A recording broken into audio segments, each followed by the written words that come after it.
Hey, what do you say to everybody? Gio Setti back at you. Saturday afternoon, down the Jersey Shore, beginning of October, nice and brisk out. I want to talk to you about, by the way, happy Saturday to you. I want to talk about the very eventful Thursday night game that we all absorbed in the NFL, okay? First things first. Can't change the results. I know there's a winner and there is a loser. But if you're a smart, educated, passionate, high IQ NFL fan, you'll know that the Los Angeles Rams simply got unlucky at the end of the game. And that's why they're 3-2 and not 4-1. It's not just about luck. There's countless plays throughout the game, which I wanted to address right now for you guys today. They all contribute to the outcome. But you know what? It's a game of inches, right? I think there's like 6 or 7 plays, in my opinion, that were entirely about inches. And you know what? For some crazy reason, they all went the Seattle Seabags way. Let me point them out for you, okay? First of all, Seahawks' first touchdown, which seemed to be a chuck or a heave to a particular spot by Russell Wilson. Great catch. Absolutely. You know? Toe drag swag, got him in. Percentages of that catch being complete, probably in the area of 3, 4, 5, 6%, single digits. But I give them credit for whatever reason they made that play. So that's inches number 1 in favor of the Seahawks. Then, and these are not in any particular order, okay? Then you have, let's go to inches number 2. When Gurley fumbled, I believe it was inside the 25. It's good play for the most part, you know. But when a running back is wrapped up like that, you know, a whistle could easily be called. It's a matter of inches when you think about, you know, from the time the knee is down, right? But they got the ball out, and it was recovered by Seattle, so it stopped an LA Rams drive. Now, to be fair, Rams also stripped the ball out from Seattle, and we recovered. We ended up getting a field goal out of that, but what I'm trying to say, a game of inches, is Gurley, for the most part, an inch away. The other guy was still in motion running. He wasn't contained, and we ripped it out. But you want to call that a wash? We'll call it a wash. What about when Goff hit Woods in the end zone, and the knee and the shoulder simultaneously? Inch. So instead of a touchdown pass, an inch, and even though he made the catch, no touchdown. Again, inch in favor of the Seahawks. Then, later on in the game, how about Goff and the 2-point conversion? Like I said, tough guy. They did stop him at the line, at the goal line. An inch or 2, right here or there. All right. Went Seattle's way. Okay? But then you want to make an argument that's a good defensive play from preventing him to actually breaking the plane. I get that. How about Clay Matthews giving himself up, basically, being tender upon approaching Russell Wilson out of the pocket, shoulder to shoulder, and of course getting called for the pass interference. Roughing the passer, not pass interference. Roughing the passer. We know how impactful that was. Do you want to call that another form of inches that didn't go our way? Right? But nothing could be more pronounced. And I think I'm missing something. Let me think a little more, because I don't want to leave another play out of the game, because I did a lot of thinking on this. And then I got to talk about the end of the game and the warrior-like effort and from Jared Goff. Okay? Oh, boy. Another part of the game where, and like I said, countless plays. You know, you could watch the game over and you could remember the things I'm talking about. And I'm sure you saw them. And like I said, being somebody that realizes the importance of facing reality and understanding that every play in the NFL means something. If you have a good NFL IQ, you understand there are many circumstances that make up a game. Okay, but when you think about those particular plays, and there's more. I don't want to leave some out, but I will get into the kick at the end of the game. That's what it really, really, really gets under my skin. How I don't know if you caught this.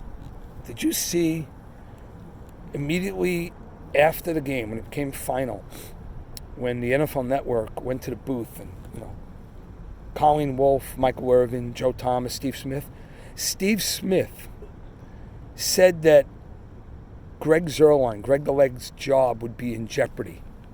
That was probably the most moronic, idiotic comment I think I've ever heard from a post-game panelist. I think the NFL Network actually got to his ear and said, "Zipper it. Don't even elaborate on that." And Michael Irvin was looking at him like he had four heads. Colleen Wolfe the same. So I think they signaled him through the earpiece. But if you caught that, please acknowledge it. Because I tell you the truth, guy's a buffoon. All right? Greg Zuerlein is probably the biggest threat at place kicker the NFL has. Arguably the best kicker in the game. The last 2 or 3 seasons, less the season that he was hurt with his quad, but last 2 or 3 seasons, he's been the most dominant, most consistent kicker in the game. And that buffoon had the audacity to say something like that in the booth.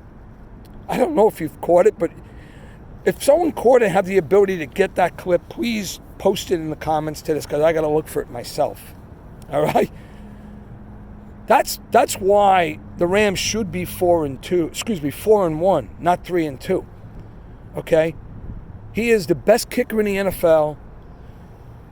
Just shows you, any given day, things can happen. All right? Rams were deserving of victory. Seattle won the game.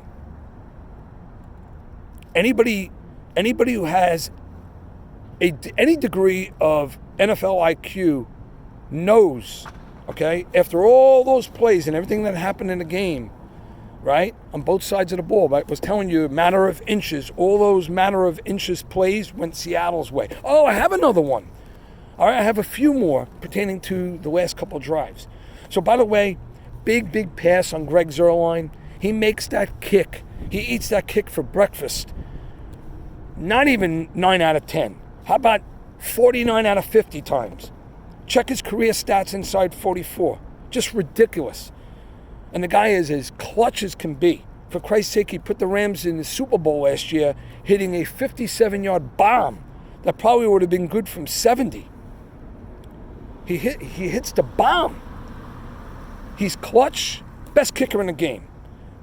And by the way, one more comment on that. I love Jared Goff in the post-game conference said that, Greg, there isn't another kicker I'd want in the league. And that's the absolute truth. That's what makes what Steve Smith said so moronic. I actually may not even want to listen to that guy again. I'm going to watch the NFL Network. He's on. I may mute the TV when he's speaking. That's how off the charts, stupid, and incompetent that comment was. So unfortunate, missed the kick. And by the way, that kick, think about how high and how booming that was. That could have been good from 65 or 70. It even looked like it had a chance to get in the corner, but it just went inches. Oh, inches! Inches! Another game of inches. Seattle's way. Okay? I want to talk about Jared Goff now.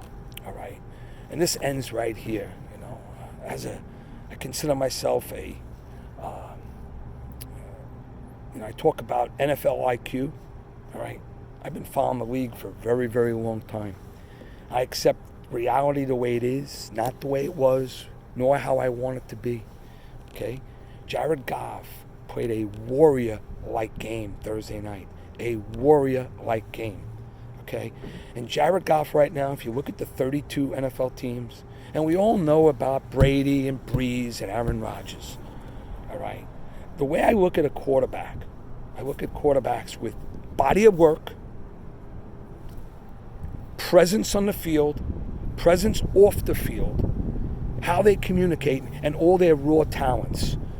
Accuracy, arm strength, leadership, communication on the line, okay? Not just managing a game, being smart, coachable. Jared Goff right now, and please offer your opinion, okay? Intelligently.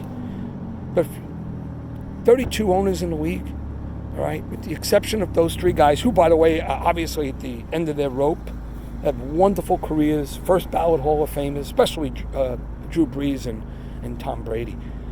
When you look around the league, Jared Goff is a top, this is not even an argument. Jared Goff is a top 7 NFL quarterback, all right? Considering all the intangibles, everything that makes up, that's why he's worth every bit of his contract.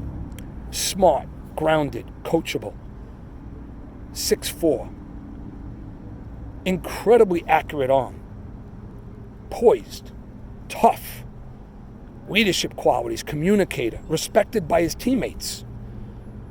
What Jared Goff did Thursday night was amazing, okay?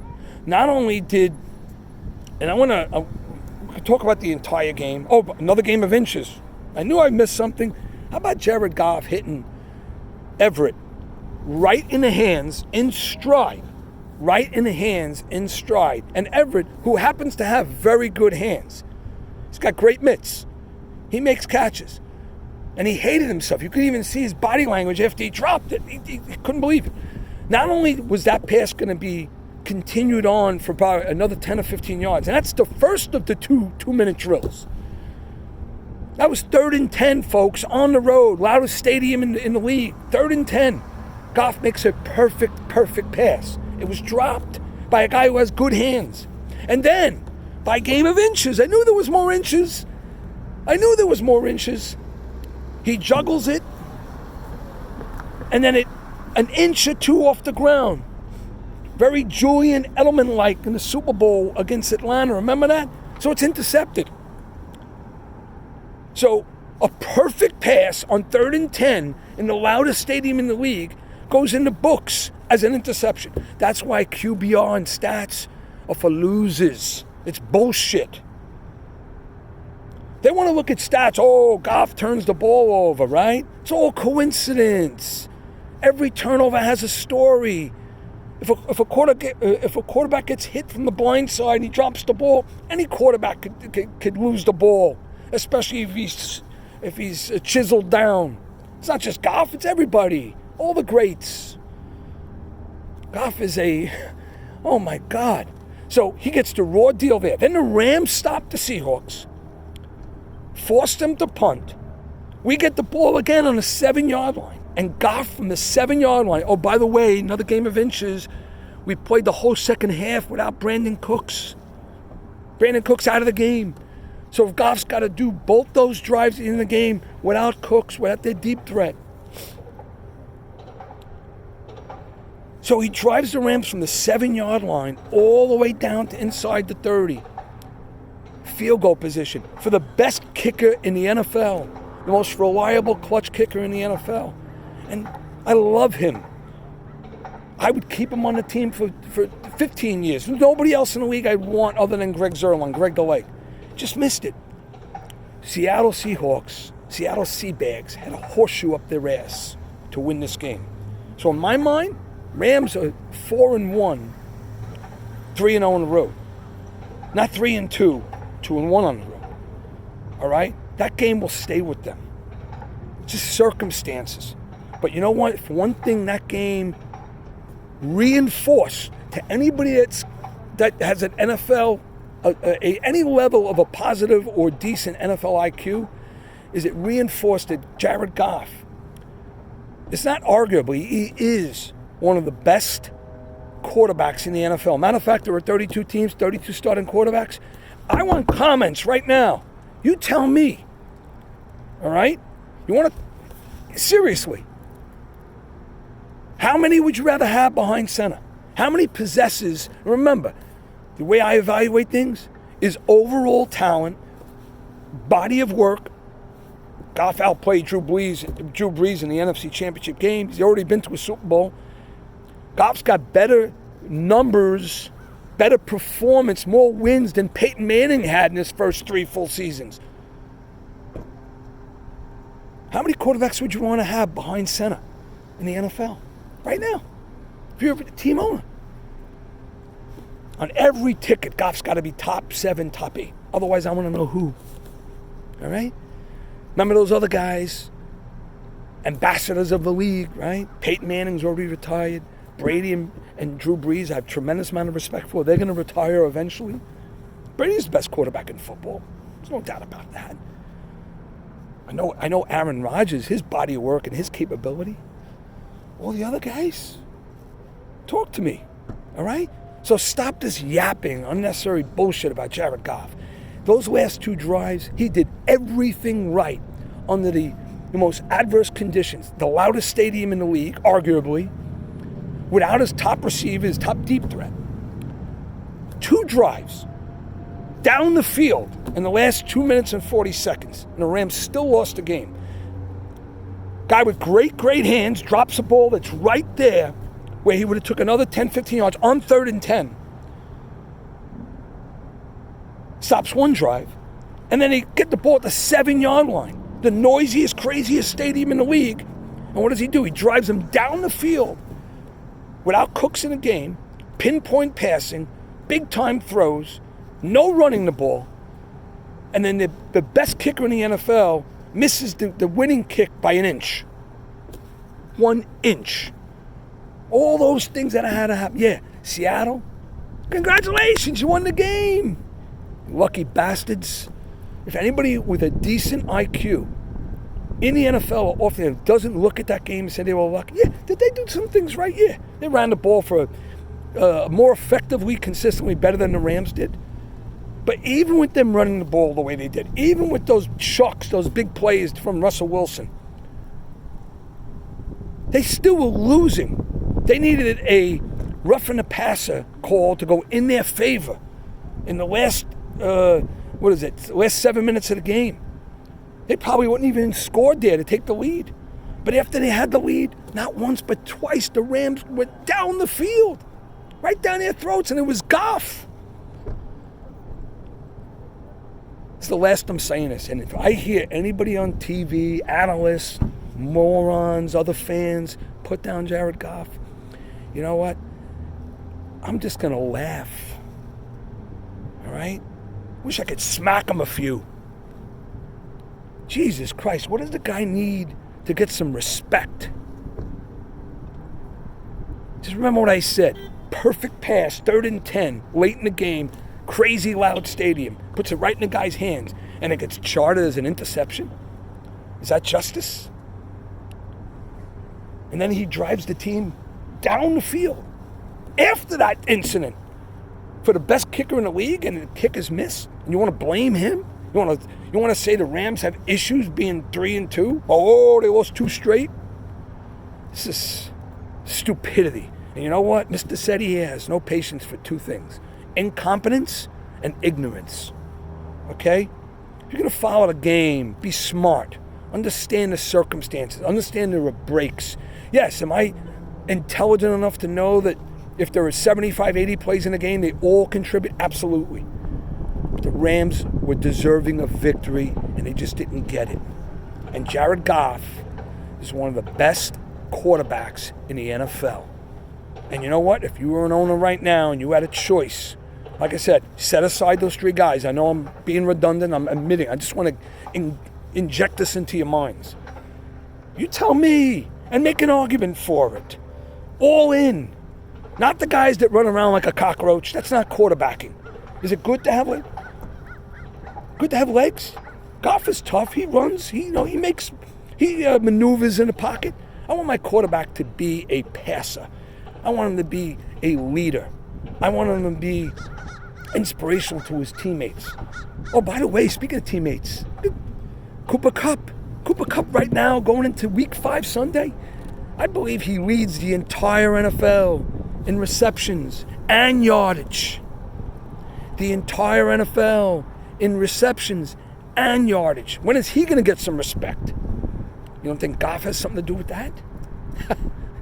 Listen, I got to get busy today. You take care, brush your hair. I want comments, and I'm tired of the negative talk. All right? You just relax. All right?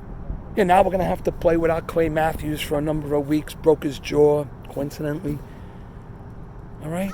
There's no worries here. If you're watching the NFL long enough, there are teams that start off 4-1 and they end up winning 7 games on a year. And there are teams like New England last year. They open up 3-2 like the Rams are. They won the whole Super Bowl. Give it time. All right? The Los Angeles Rams have one of the best teams in the NFL. Probably the best squad, talent-wise, in the NFC. And like I said, I'm only comparing them to the Patriots because the Patriots are the reigning NFL champs, Super Bowl champions. But we're the reigning NFC champions. No more. No more bullshit. No more criticism. Sometimes you got to get lucky, and the Rams weren't lucky on Thursday night. It just killed a bee. All right. Have a great, great Saturday. You take care, brush your hair, and be confident in the days that lie ahead.